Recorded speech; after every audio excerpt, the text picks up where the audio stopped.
Aujourd'hui, on va parler d'une image choisie par Joël Chandelier et grâce à son travail, on va comprendre comment l'Église nous montre que la foi et la raison peuvent être compatibles.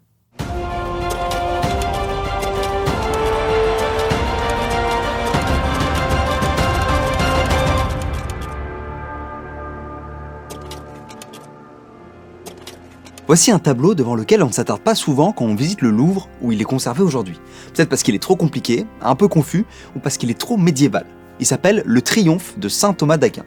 Il est l'œuvre d'un peintre italien de la Renaissance, Benozzo Gozzoli, et il a été réalisé vers 1470. Le travail est divisé en 3 parties superposées.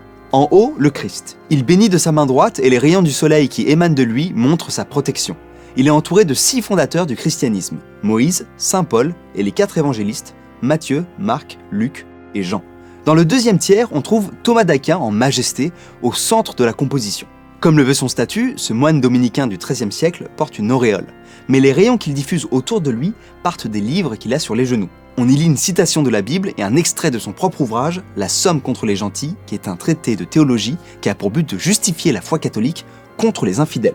Dans la troisième partie du tableau est représentée une assemblée de moines, prêtres, évêques et cardinaux. À gauche, le pape est plus haut et plus grand que tous les autres, semblant guider la discussion sur un livre qu'il tient sur ses genoux.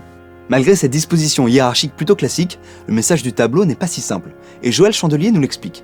Déjà, tous les personnages portent des livres, des évangélistes aux hommes d'église, en passant par Thomas. En plus de ça, comme dans une bulle de bande dessinée, on peut voir Jésus dire en latin « Thomas a bien écrit sur moi ». Pour comprendre ce message, il faut s'attarder un peu autour sur le tableau. À côté du personnage, on peut voir les 2 plus grands philosophes grecs, Aristote à gauche et Platon à droite. Et en dessous, allongé sous Thomas d'Aquin, c'est Averroès, l'un des plus grands philosophes arabes. S'il est là, c'est pour une bonne raison.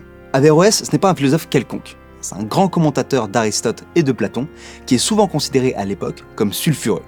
Selon l'Église, il est même coupable d'avoir voulu montrer que la vérité de la raison, de la philosophie et de la science serait contraire à la doctrine de la foi.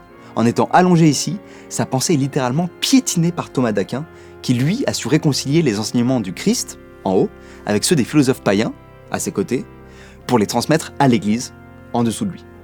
Pour Joël Chandelier, le message est donc clair, foi et raison ne sont pas incompatibles, comme semblait le penser Averroès. Au contraire, grâce à Thomas d'Aquin, les deux peuvent se réconcilier et fournir à l'humanité une pensée qui est en même temps rationnelle, scientifique et religieuse. L'idée que cette pensée devait ensuite être transmise par l'Église n'est pas propre au Moyen-Âge. Et en 1879, le pape Léon XIII fait de la philosophie de Thomas d'Aquin la doctrine presque officielle de l'Église en matière de philosophie. Averroès n'est plus considéré comme un danger pour la foi, mais la question du rapport entre la science et la religion reste toujours aussi actuelle aujourd'hui qu'elle l'était au Moyen-Âge. Merci à Joël Chandelier qui nous a permis de faire cette vidéo et à bientôt sur Une image, une histoire.